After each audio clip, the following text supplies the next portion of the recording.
My girlfriend said, "Your daughter needs to learn a lesson about vanity," then shaved off all her hair and filmed it for TikTok. My daughter was 12. I saw the video with 500K views.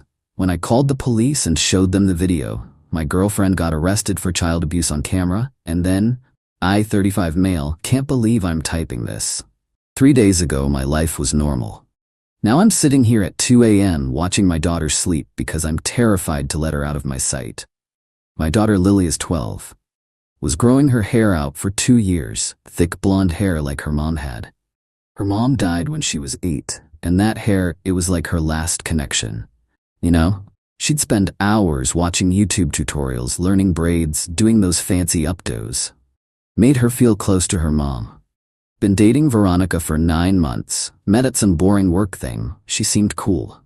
Into fitness, always talking about self-improvement and being your best self. Moved in maybe 4 months ago. Yeah, too fast. I know that now. She kept making these comments about Lily. She spends too much time on her appearance. Girls these days are so materialistic. I'd tell her to back off, but she'd hit me with, "I'm just trying to help you raise a well-rounded kid." Should have seen the red flags. So Tuesday I'm at work. Vendor crisis, can't check my phone. Finally get a break around 3 and my phone's blown up. Texts from neighbors, from Lily's friend's mom, from my sister who lives 3 hours away. "Is Lily okay? Oh my God, did you see it? Please tell me that's not real." My hand started shaking. Opened TikTok and there it is. Veronica's account. Video from 2 hours ago, 500K views already. My daughter, in our kitchen, sitting in a chair, crying. Veronica behind her with scissors, then clippers. Just cutting. Chunks of hair falling while Lily's sobbing, and Veronica's talking to the camera like she's doing a cooking tutorial. Society teaches girls their worth is in their looks. This is what happens when we let vanity take over. Sometimes tough love is necessary. My baby girl begging her to stop, voice cracking. "Please, please stop. I'm sorry, please." You're teaching kids that beauty matters more than character. This is a lesson she needs. The video ends with Lily completely shaved, like maybe half an inch all over. Her face is red and swollen, mascara everywhere. Caption, teaching stepdaughter about real beauty. It grows back. Tough love, parenting win. I threw up, right there in my office trash can. Left work without telling anyone, just ran. Called Lily's phone, nothing. Home phone, voicemail. Did 15 minutes in 8. Burst through the door and Lily's locked in the bathroom still crying. Veronica's on the couch scrolling through her phone, smiling at comments. "Hey babe, you're home early. Did you see? It's blowing up." I couldn't speak, went to the bathroom door. "Lily baby, it's dad. Open up please." Took forever to get her to unlock it. When she did, God. Her hair? Gone.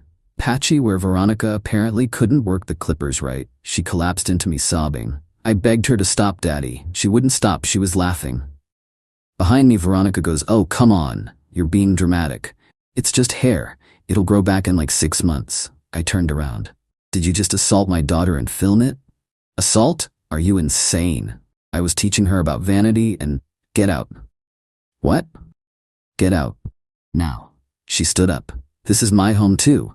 We're partners. I was helping parent your daughter who frankly needs discipline because you're too soft on her." I picked up my phone and dialed 911. Her face changed so fast. "Wait, what are you doing?" 911, what's your emergency?" "I need to report child abuse. My girlfriend forcibly shaved my 12-year-old daughter's head and filmed it." Veronica tried to grab my phone. "Are you crazy? Hang up right now." I moved to another room with Lily, gave the operator our address, explained everything, told them about the TikTok video. "Officers are on the way, sir." Veronica was losing it. Pacing, muttering, "This is insane. He's lost his mind. It was just a haircut." Just a haircut. Cops showed up maybe 10 minutes later. Showed them the video on my phone. Showed them Lily. Showed them the hair still all over the kitchen floor. Female cop got down to Lily's level. "Sweetheart, can you tell me what happened?" Lily explained through tears. "Came home from school. Veronica said they needed to talk about priorities." Then grabbed her, pushed her into the chair, started cutting while Lily screamed. The cop's face went hard. She looked at her partner. "That's assault and battery on a minor." Veronica exploded. "Child abuse? It's a haircut. Parents have the right to." "You're not her parent. The cop said, "You're the father's girlfriend. You have zero legal authority over this child. I live here. I help raise her." The male cop looked at me. "Sir, do you want to press charges?" I looked at Lily shaking in my arms, then at Veronica, who still looked offended, not sorry. Yes, they arrested her right there. Handcuffed her in my living room while she screamed about me ruining her life, how she was helping, how Lily was spoiled and needed this. I have 500,000 views. People agree with me. Check the comments. The female cop looked at me. "Video still up?" "Yeah." "Don't delete it. That's evidence." They took Veronica out still screaming. The cop gave me some victim's advocate info and told me to take Lily to the hospital to document the cuts on her scalp from the rough shaving. After they left, I just held Lily. Called my sister Amy, called Lily's therapist and got an emergency appointment. That night, Lily slept in my bed, curled up like when she was little. I didn't sleep. Every time I closed my eyes, I saw that video. My daughter begging while Veronica gave a lecture to a camera. Update 1. It's been a week. Everything's moving fast but also feels like slow motion. Veronica got charged with assault and battery on a minor plus child endangerment. Bail was $15. Her mom bailed her out next morning. Got a restraining order within 24 hours. She can't come within 500 feet of Lily or our house. The TikTok video? Still up. 2.3 million views now. Comments are split and it's messing with my head. 60% are horrified, saying it's abuse, she should rot in jail. 40% are defending her.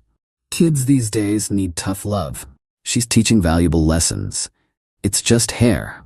Like 900,000 people watched my daughter get forcibly shaved while crying and think that's okay? What is wrong with people? Veronica's made 3 more videos since getting out. First one, her crying about how she was just trying to help and now faces jail for being a parent. Second, 5-minute rant calling me a weak father raising a superficial princess. Third, reading supportive comments and thanking people for seeing the truth. My sister convinced me to get a lawyer. Found Janet Kim, who does family law and child welfare stuff. First thing Janet said, "This is the most clear-cut case I've seen in years. Video evidence is damning. Her posting more videos is incredibly stupid." School's been rough. Lily doesn't want to go back. Some kids have been cruel. One called her Baldy and she broke down crying. Kid got suspended, but damage was done. Bought her scarves and beanies, she wears them constantly, won't look in mirrors. But here's where things got worse. Yesterday, Veronica's mom Helen showed up at my work. Security called me down because she was in the lobby demanding to see me. I went down. Stupid mistake. Helen got in my face immediately. 50-something woman in yoga pants with a Blessed Mama shirt. "You need to drop the charges, right now." That's not happening. She made one mistake. One. And you're destroying her future. She'll have a record. She could go to jail. She assaulted my daughter, filmed it, and hasn't shown 1 ounce of remorse. It was a haircut. Lily's fine. She's being dramatic. Security stepped closer. "My daughter is traumatized. That's not fine." "Oh, please. Kids today are so soft. When I was young, if we acted vain, my mother would have done the same thing. Then your mother would have been arrested too." Her face went red. "You're vindictive. You're trying to ruin Veronica because you can't handle real parenting. I need you to leave." Veronica loved that brat. She was trying to help, and this is how you repay her? She loved her, she traumatized her. Hair grows back, but a criminal record is forever. Security was moving her toward the door. She was screaming now. "You'll regret this. We're getting a lawyer. We're suing you for false arrest, for defamation. You ruined her reputation." My boss came down after hearing the commotion. Told me to take the rest of the week off. Said this was a lot, which understatement. That night, Veronica texted from a new number. "Violating the restraining order, but whatever." Janet documented it. "You're destroying my life over nothing. Lily is fine. Hair grows back. But my reputation, my job, my future, you're taking all of it. I hope you can live with yourself. I was helping raise your daughter when you were too busy at work to notice she was becoming shallow. You're welcome, BTW." Screenshot, sent to Janet and the cop. Another violation for the file. Then Veronica's friend Brianna posted on Facebook, "My best friend faces jail time for teaching a lesson about inner beauty. The father is a vindictive monster who called cops over a haircut. He's destroying her life because his ego was hurt. This is what's wrong with men today. Justice for Veronica. Tagged me. Mutual friends saw it. Some people from Veronica's circle actually agreed with her in comments. He overreacted. It's just hair. Veronica was being a real parent. Janet said don't respond. Don't engage on social media at all. But then my work email got flooded. Someone posted my work info in a Justice for Veronica Facebook group. Dozens of emails calling me abusive, controlling, a terrible father, saying CPS should investigate me. HR had to release a statement. Coworkers were asking questions, giving me looks. This morning got a letter from Veronica's lawyer threatening to sue me for malicious prosecution, defamation, emotional distress, loss of income. She got fired from her gym job, demanding I drop charges and pay $50 or they'll file. Janet read it and actually laughed. Intimidation tactic. They have no case. She's on video assaulting a child. They're desperate. She sent back a letter explaining that truth is a defense. We have video evidence, and any frivolous lawsuit means we countersue for legal fees plus additional damages. Veronica's posting daily TikToks now. Her followers jumped to 300K from the controversy. She's leaning into it, calling herself a canceled parent, doing videos about snowflake generation and participation trophy kids. Prosecutor called yesterday. Trial in 3 months. Said with the video evidence and Lily's testimony plus Veronica's social media showing zero remorse, this should be straightforward. She's making my job very easy. Most defendants try to show remorse. She's doing the opposite. Lily's having good days and terrible days. First full breakdown at therapy. Dr. Singh says it's healthy, processing trauma, but watching her sob about being ugly now is killing me. 3 months until trial. Veronica's defense based on her TikToks seems to be parental authority and tough love and overreaction by father. We'll see how that plays out. Update 2. 6 weeks since that day. Preliminary hearing was last week and I wanted to punch a wall. Veronica sat there in some modest dress looking remorseful. Total act. Her lawyer tried arguing parenting disagreement and charges being excessive. Judge shut it down fast. Miss Hendricks, you are not this child's parent or guardian. You forcibly restrained and shaved a minor's head without parental consent while filming her distress. That's assault and battery. This proceeds to trial. Veronica's face crumbled. Outside the courthouse, her mom Helen and sister Danielle were waiting with actual signs. Justice for Veronica and false charges destroy lives. They tried approaching. Janet intercepted. Helen screamed, she's going to jail because your daughter is a spoiled brat who couldn't handle a haircut. A reporter filming for local news got it. That clip went viral. Public opinion shifted more after that display. But the harassment got worse. Someone spray-painted child abuser on my driveway. Police report filed. No proof, but come on. Lily's school pictures came in. She wanted to wear a beanie. School said no headwear per policy. She had a full panic attack. I had to pick her up. Principal made an exception after I explained everything. Veronica did some podcast interview about cancel culture and parental rights. Painted herself as a martyr. Said Lily was obsessed with appearance to an unhealthy degree, and she was intervening before it got worse. Podcast host ate it up. Wow, so brave, and kids need tough love. Made me sick. Then Helen filed a CPS complaint against me, claimed I was neglecting Lily by allowing her vanity obsession, and that I created the problem Veronica was fixing. CPS had to investigate. Social worker came over, interviewed me and Lily, looked around. I showed therapy records, police reports, everything. She asked Lily if she felt safe with me. Lily said yes. Asked if I ever hurt or neglected her. No. Asked about the hair thing.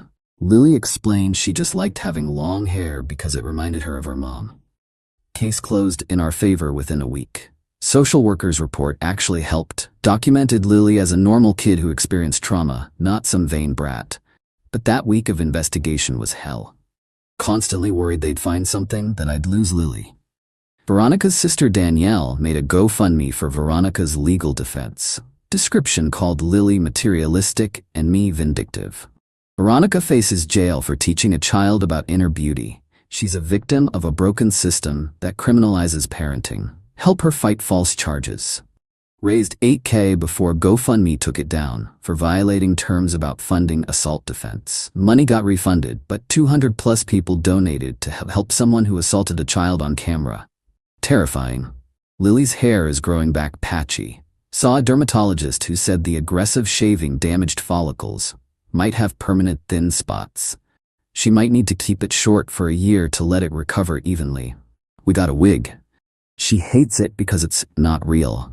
Cries about it. Her therapist says she's developing anxiety around people touching her head. Flinches when I try to hug her from behind. Keeps asking if I'll let someone hurt her again.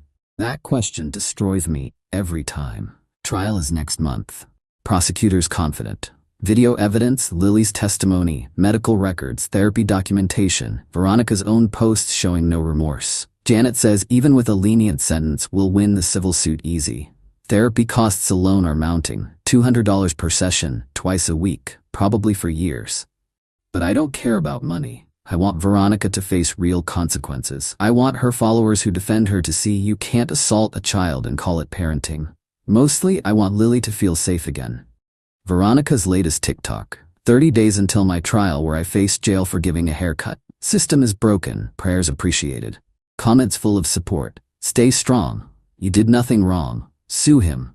My sister asked me yesterday, how are you staying calm? Truth? I'm not. I'm losing it quietly after Lily goes to bed so she doesn't see. 1 month until trial. Final update. Trial was 3 days. Brutal doesn't even cover it. They played the video in court. Big screen. Lily's cries echoing in that courtroom. Jury members crying, some looking angry. Veronica sat there expressionless. Her lawyer kept objecting. Prejudicial. Inflammatory. Judge, it's evidence of the alleged crime. Overruled. Prosecutor showed everything. Lily's medical photos with scalp abrasions. Called the cop who testified about finding Lily traumatized, hair everywhere. Veronica defiant. Defense tried arguing reasonable discipline and parental authority. Judge cut him off. She's not the parent. She has no parental authority. Second day, Lily had to testify. I couldn't be in there. Amy sat with me in the hall while my 12-year-old relived her trauma for strangers. Amy said Lily was amazing, spoke clearly, told the truth. Defense lawyer tried suggesting she was dramatic and materialistic. Lily's response? I just wanted to keep my hair. It reminded me of my mom who died. She took that away and filmed me crying. Multiple jurors cried. Dr. Singh testified about Lily's trauma, ongoing anxiety, trust issues, said she'll need years of therapy. Third day defense put Veronica on the stand. She testified she was trying to help Lily with unhealthy vanity, that Lily was obsessed with appearance, and it was concerning. Prosecutor destroyed her. Did you have permission from Lily's father to cut her hair? No, but did Lily consent? She was irrational. Yes or no? No. Did you physically restrain her? I had to. Yes or no? Yes. And filmed it against her will while she cried and begged you to stop. Long pause. Yes, but no further questions. Defense called Helen as a character witness. Disaster for them. Helen insisted Lily was spoiled and needed discipline. Said modern parents are too soft and kids need tough love.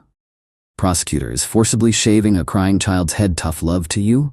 If that's what it takes to teach humility, then yes. Gasps in the courtroom. Even Veronica's lawyer looked done. Verdict came back guilty. Assault and battery on a minor. Child endangerment. Sentencing 2 weeks later. Veronica got 18 months county jail, suspended to 6 months if she completes anger management and parenting classes. 3 years probation. $5,000 fine. Community service at a children's advocacy center. Her lawyer asked for probation only. Judge said no.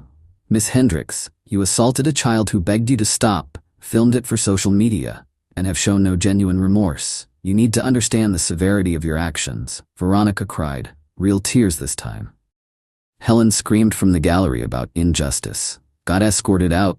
Civil suit settled. Her insurance paid $75 for therapy and damages. Not everything we wanted, but enough. Veronica reported to jail 3 weeks ago. Out in 4 to 5 months with good behavior. But she's got a record now. Assault on a minor, that follows you forever. Her TikTok got permanently banned. Other platforms followed. Lost 300,000 followers overnight. Most of her friends who defended her went quiet. Brianna deleted her posts. Danielle blocked me. Helen still posts occasionally about how the system failed her daughter. But nobody's listening anymore. Lily's hair is growing back. Still patchy. Dermatologist thinks the bald spots will fill in, but might take a year. She wears the wig to school most days. Baby steps. Therapy's ongoing. Dr. Singh says she's made real progress. Still has anxiety and trust issues, but panic attacks are less frequent. She asked me last week, "Dad, will you ever date anyone again?" "Not for a long time. And if I do, you get full veto power. Nobody comes in our lives unless you're completely comfortable." She nodded. "Good. I stepped back at work. Boss moved me to better hours, so I'm home more. We need that time together." As for me, I'm processing. Therapy for myself too. Guilt over not seeing who Veronica was, anger at what happened, fear about future relationships, but mostly focused on Lily. Making sure she knows she's safe, loved, protected. That what happened wasn't her fault. That caring about your appearance doesn't make you vain. That she deserves to feel beautiful. Veronica will be out soon, but she'll carry this forever. Can't work with kids, has to disclose the assault conviction, can't escape those Google search results. She wanted to teach a lesson about vanity. Got one about consequences instead. Sometimes at night I still see that video. But then I check on Lily sleeping peacefully in her bed, safe in her home, healing. That's what matters. We're done with this chapter. Time to focus on healing. Justice was served. Now comes recovery. But we'll get there.